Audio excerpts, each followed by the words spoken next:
2 hours after I drove away from that barbecue, my husband and his daughter pulled into the driveway of his mother's house and found a lawyer's car waiting at the curb. A yellow envelope taped to the front door, and their entire understanding of who really owned that house about to collapse in front of the whole family. But to understand how we got there, you need to go back to that afternoon. Back to the moment a spilled glass of lemonade turned into the last mistake my husband ever let his daughter make in front of me. My name is Ashley Collins. I'm 45. I spent 18 years teaching 3rd grade before I stepped back to help run my husband's small contracting business. And until that Saturday in June, I would have told you I had a good marriage. Not a perfect one, a good one. The kind you build slowly with patience. The kind where you learn to live around old wounds that aren't yours to heal. Ryan and I had been married 9 years. He came with a daughter from his first marriage, Madison, 22, now in her last year of college. And I came in knowing exactly what that meant. I never tried to be her mother. I never used that word, never asked for that title. I told myself early on that respect doesn't require love, and love isn't something you can force a grown child to feel for you. I just wanted peace.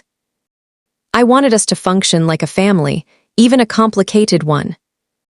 That Saturday, his mother, Helen, was hosting the annual summer barbecue at her house, the same gathering she'd thrown every June for as long as I'd known the family. I got there at 9:00 in the morning. I unloaded 4 bags of groceries myself, strung the lights along the porch rail, set up the folding tables, and stood over the grill in the heat for 2 hours because Ryan said his back was bothering him. That was fine. I didn't mind. I liked making Helen's yard look good. She'd always been kind to me in her quiet way, even when the rest of the family treated me like a placeholder. Madison arrived late the way she always did, sunglasses pushed up into her hairphone in her hand. Barely a glance in my direction as she walked past the grill toward her cousins. I was carrying a tray of corn to the table when I turned, just turned the ordinary way anyone turns in a crowded yard, and my shoulder grazed hers. Her lemonade tipped a few drops, landing on her white sneaker. That was it. That was the whole event. She spun around like I'd shoved her. Don't ever touch me again. Her voice cracked across the yard loud enough that conversation stopped. Aunts turned, cousins turned. Someone's fork paused halfway to their mouth. I actually laughed at first, thinking she had to be joking because it was lemonade. Because it was an accident because I had just spent 2 hours cooking her favorite ribs. Madison, it was an accident. You did that on purpose. She snapped. You always do this. You always find a way to touch me or get near me like you're trying to prove something.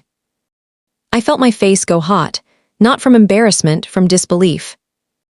I looked around for Ryan, expecting him to step in to say something, anything to remind his daughter that I'd been standing over a hot grill on her behalf since 9:00 in the morning.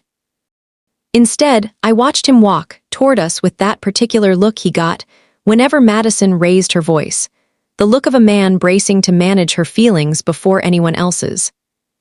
He didn't ask what happened. He didn't look at the lemonade on her shoe or the tray still balanced in my hands. He looked at me, and his voice came out flat final, like he was reading from a script he'd already written in his head years ago.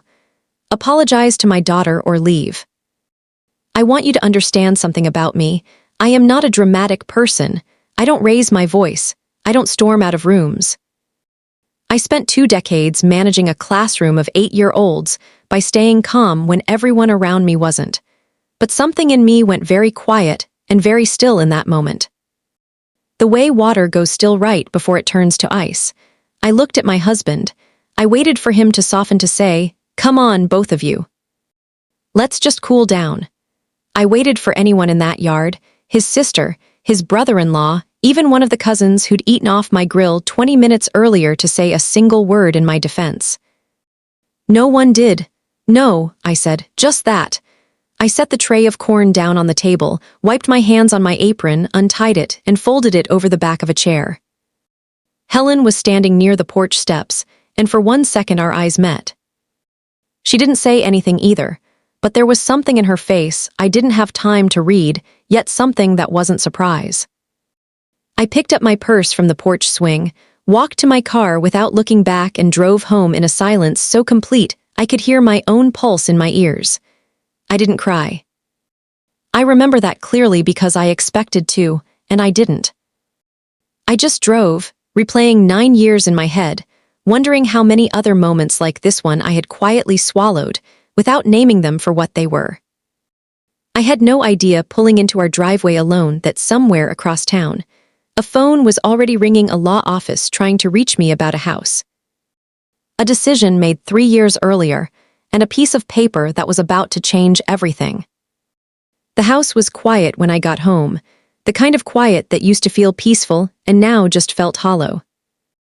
I stood in the kitchen for a long moment before I even set my purse down, staring at the counter where I'd left a note that morning, reminding Ryan to bring extra ice.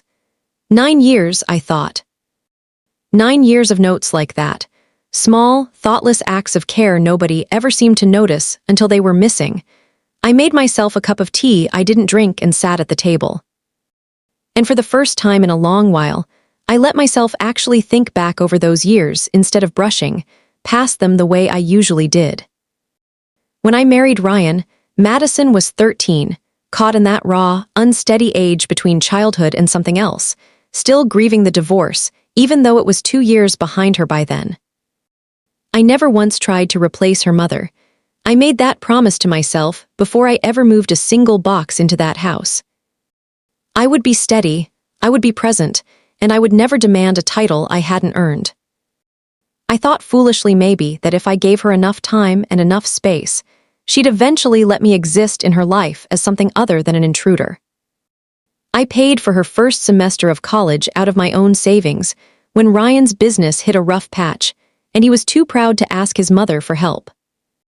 I sat in the hospital waiting room for 6 hours after her car accident sophomore year, because Ryan was stuck out of state on a job and couldn't get a flight back until the next morning.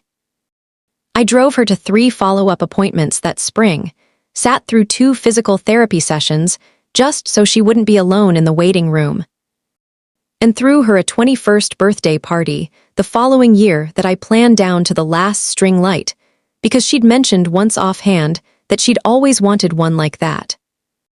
She never said thank you, not once, not for any of it. I used to tell myself that was fine, that gratitude wasn't the point, that I wasn't doing it to be thanked. But there's a difference between not needing thanks and being treated like you don't exist. And somewhere over the years, that line had gotten blurry in my own head. Whenever I mentioned any of this to Ryan carefully, gently, never as a complaint, he had the same answer every time. Give her time, Ash, she's been through a lot. And I did give her time. I gave her 9 years of it, but the years didn't soften her toward me. If anything, they hardened something in her like. She'd decided early on that treating me as temporary was safer than risking anything else. I remembered the Christmas 2 years ago when she called me Dad's mistake to her cousin in the kitchen, not realizing I was standing right behind the pantry door. I remembered how Ryan, when I told him that night, said only that she probably didn't mean it that way, that she was going through a hard semester. There was always a reason. There was always a hard semester, a stressful breakup, a bad week. I stopped counting the excuses somewhere around year 6. Today wasn't really about a splash of lemonade. I understood that clearly now sitting alone in my kitchen, with my tea going cold. Today was the moment 9 years of small erasers finally added up to something I couldn't swallow anymore. My husband had looked me in the eye in front of his entire family and chosen his daughter's tantrum over the woman who'd spent the morning cooking for all of them. And the worst part wasn't even the choosing. It was how easy it had looked on his face, like it wasn't a choice at all. I was still sitting there when I finally checked my phone, which I'd left in my purse since the moment I'd stormed off. 3 missed calls, all from the same number, all within the last 40 minutes. I didn't recognize it at first, but the voicemail left no room for confusion. Mrs. Collins, this is David Harper from Harper Legal Group. It's important that we speak as soon as possible. Please call my office back today if you're able. I sat with the phone in my hand for a moment, genuinely confused. I didn't know any lawyers named Harper. I hadn't been in any accidents, hadn't been sued, hadn't signed anything I could recall that would warrant this kind of urgency in a stranger's voice.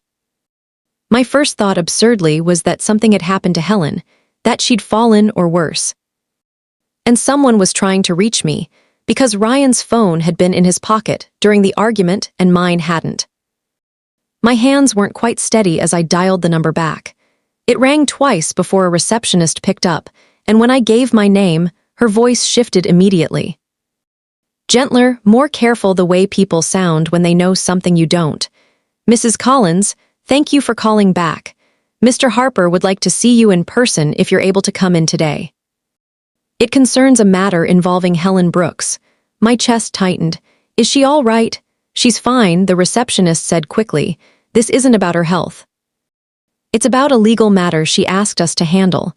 Mr. Harper felt it was best explained face to face. I looked at the clock. It was barely 4:00 in the afternoon. I thought about Ryan and Madison probably still at the barbecue, probably telling everyone their version of what happened, probably not missing me at all yet.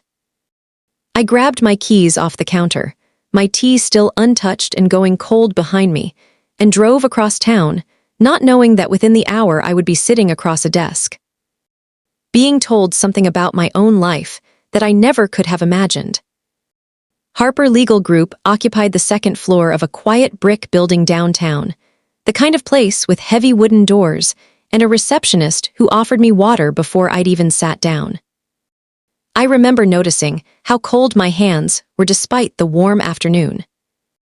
How my mind kept circling back to the barbecue, to Ryan's face, to the silence of that yard, even as I tried to focus on why I was here instead. David Harper turned out to be an older man, maybe late 50s, with the calm, unhurried manner of someone who delivered difficult news to a lot of people over the years, and had learned not to rush it. He shook my hand, offered me a seat across from his desk, and folded his hands together before he spoke. "Mrs. Collins, thank you for coming in on short notice. I know this is unusual, and I'll try to make this as clear as I can." He slid a folder across the desk. Inside were documents I didn't recognize, a property deed, a trust agreement, several pages of dense legal language with tabs marking specific sections. My eyes skimmed the top of the deed and caught on a name I wasn't expecting to see. Mine. 3 years ago, Harper said, Helen Brooks transferred ownership of her house, the house where the family gathering was held today, into a trust with you, named as the sole beneficiary. The property was legally retitled in your name at that time. Ryan and Madison have continued residing there under an informal arrangement Helen set up, but the ownership itself has belonged to you since that transfer was finalized. I sat very still. I actually asked him to repeat it because it didn't fit anywhere in what I understood about my own life. "That house," I said slowly, "Helen's house, the one we were just at this morning." "That house," he confirmed. "Why would she do that, and why wouldn't she tell me?" Harper explained that Helen had come to him 3 years earlier, not long after a health scare that had frightened her more than she'd let on to the rest of the family. She'd wanted the house protected, secured for someone she trusted completely. And she'd told him, Harper, read this part almost verbatim, like he wanted to get her words exactly right, that I was the only one who had shown up for her without being asked. Without expecting anything back, she said. He continued, glancing at his notes, that you were the only one who ever treated her like a person, and not an obligation. I thought of every Sunday I'd spent driving Helen to her cardiology appointments, while Ryan claimed he was too busy with work. I thought of the winter I'd found a contractor and paid out of pocket to fix her leaking roof before Ryan even knew the gutters had failed. None of that had felt like it was building toward anything. I'd done it because I loved her plainly, and simply the way you love people who never make you feel like a burden. Harper turned to another page. There's a condition attached to the arrangement. Helen structured it so that Ryan and Madison could continue living in the house comfortably so long as certain terms were respected. Specifically, he tapped the clause. If either of them at any point was found to have insulted, threatened, or humiliated you, you would have the legal right to terminate their residency immediately. The room went very quiet. I thought about Madison's voice cracking across that yard. "Don't ever touch me again." I thought about Ryan's face, cold and unmoved. "Apologize to my daughter or leave." I hadn't known standing in that yard an hour ago that I was standing on ground I already legally owned. "Do you want to enforce it?" Harper asked, not unkindly. It wasn't a question meant to push me one direction or the other. It was simply the question the moment required. I didn't answer right away. I looked down at my forearm, where a faint red mark was still visible from where Madison had shoved past me earlier, trying to get to her car. Something I hadn't even registered as a bruise until just now sitting in this office under fluorescent light. I thought about 9 years of being tolerated instead of welcomed. I thought about every excuse I'd accepted, every give her time I'd swallowed without comment. Every moment I'd made myself smaller so the peace in that family could stay intact. I wasn't angry in the way people picture anger. No shaking, no raised voice. What I felt was closer to clarity, a door quietly closing somewhere inside me. One I hadn't even realized had been propped open for years. "Yes," I said, "I want to enforce it." Harper nodded slowly like he'd expected that answer, but wanted to hear me arrive at it myself. He explained the next steps, the paperwork already prepared in advance at Helen's request, the locksmith on standby, the formal notice that would need to be delivered in person. He asked if I wanted to be there when it happened. I thought about it for a moment and then shook my head. "No, I don't need to see their faces. I just need it done properly and legally and quietly." As I stood to leave, Harper mentioned one more detail almost in passing, that Helen had specifically asked to be present at the house when the notice was delivered.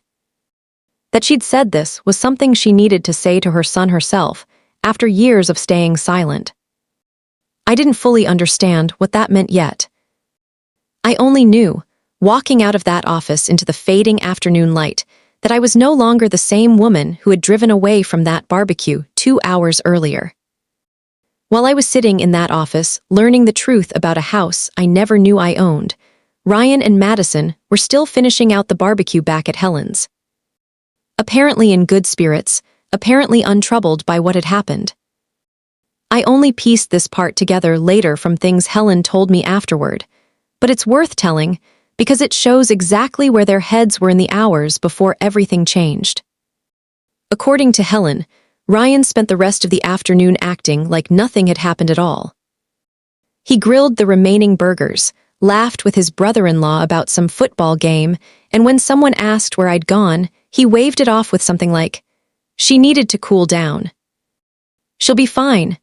Madison, for her part, sat by the pool with her cousin, scrolling her phone, occasionally mentioning the scene I'd supposedly caused, framing it like I was the one who'd overreacted to an innocent accident.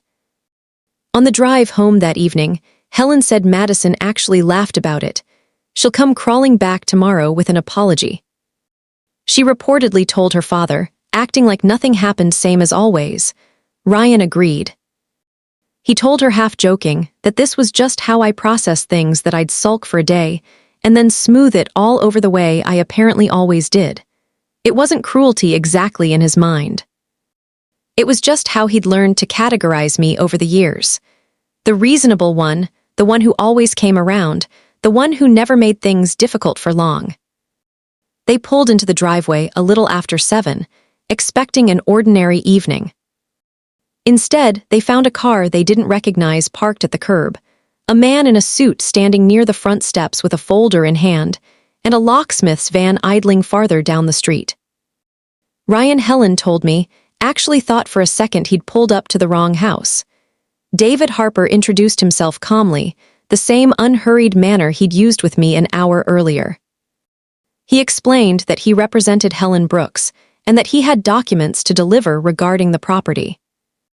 Ryan, confused, asked if something had happened to his mother's estate, planning some routine update he hadn't been told about. Harper simply handed him the envelope. Ryan tore it open right there on the porch. Helen said she watched his face as he read the first line, watched the color drain out of it in real time. The deed was direct, unambiguous official Ashley Collins legal, owner effective 3 years prior. "That's ridiculous," Madison said, grabbing the paper out of her father's hands, scanning it herself like she expected to find some kind of mistake. Some clerical error that would make this whole thing dissolve. "This has to be fake. Grandma would never do this without telling us."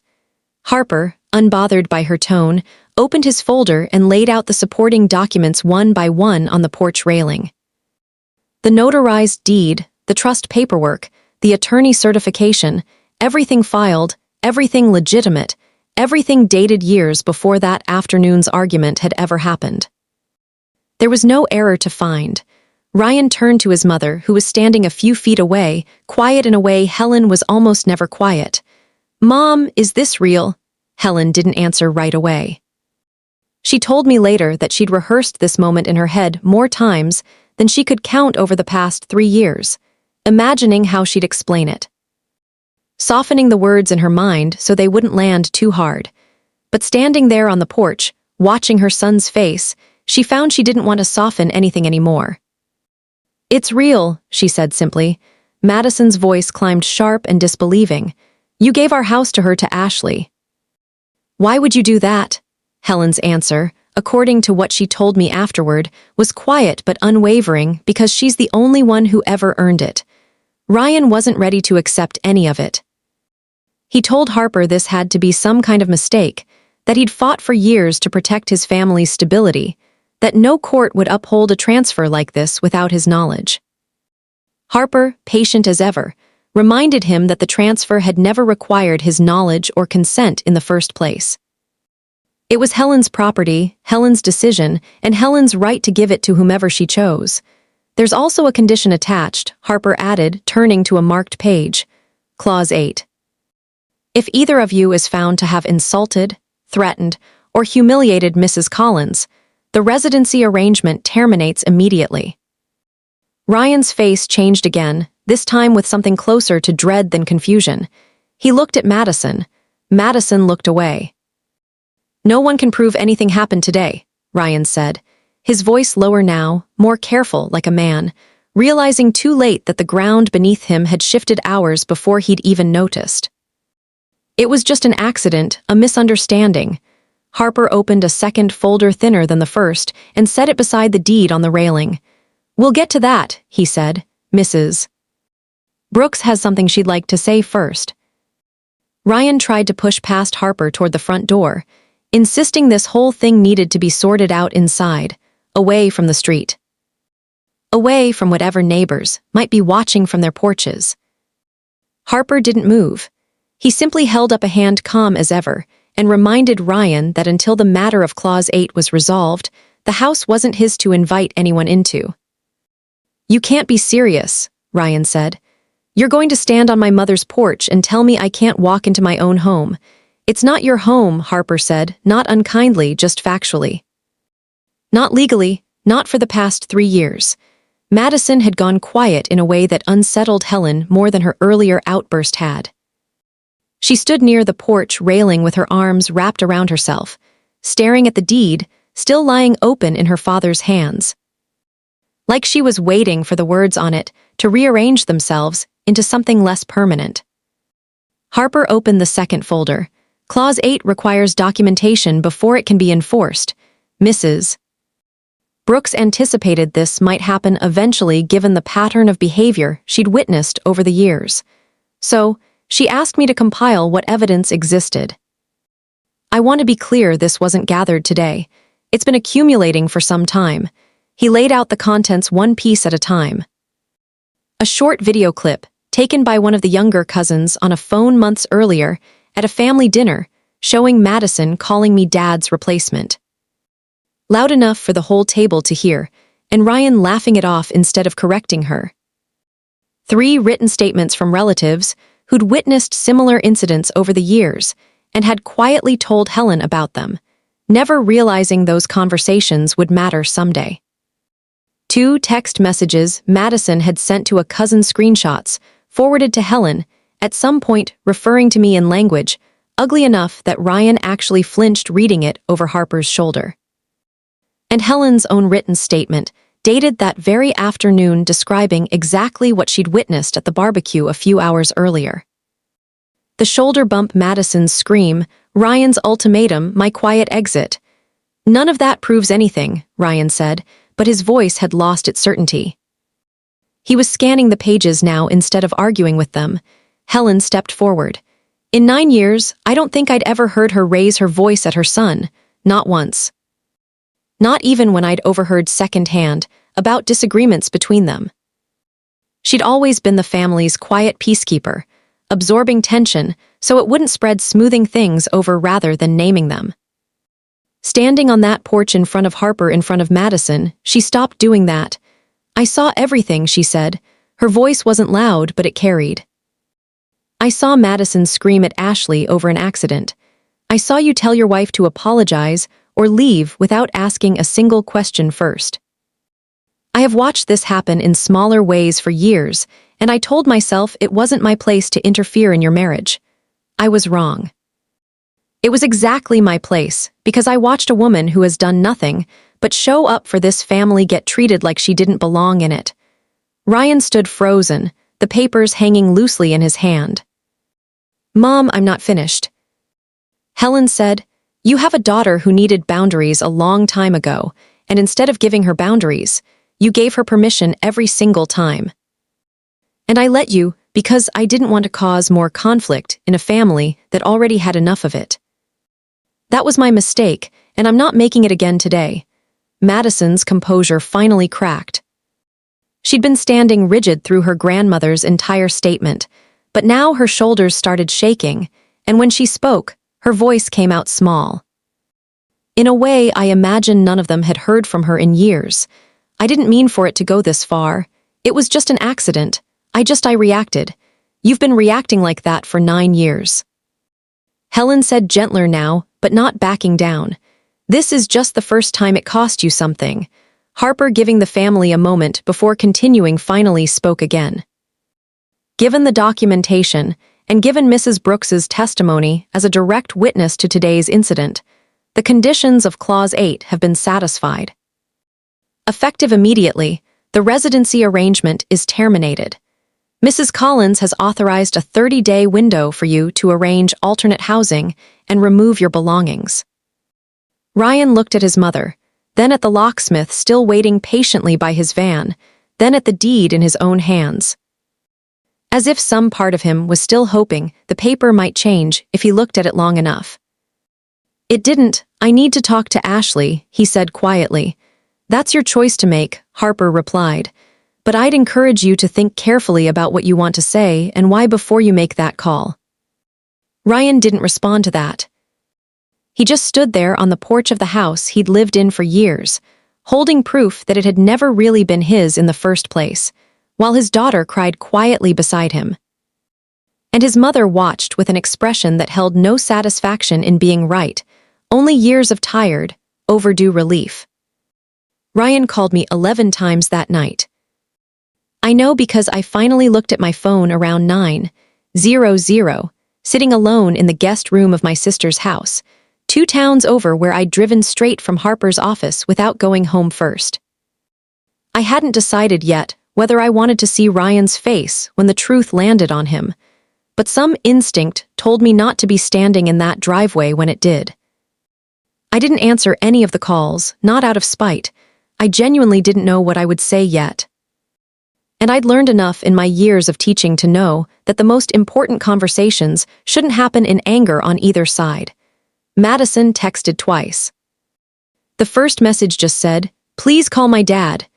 The second, an hour later, was longer, more frantic, something about how this had all gotten out of control.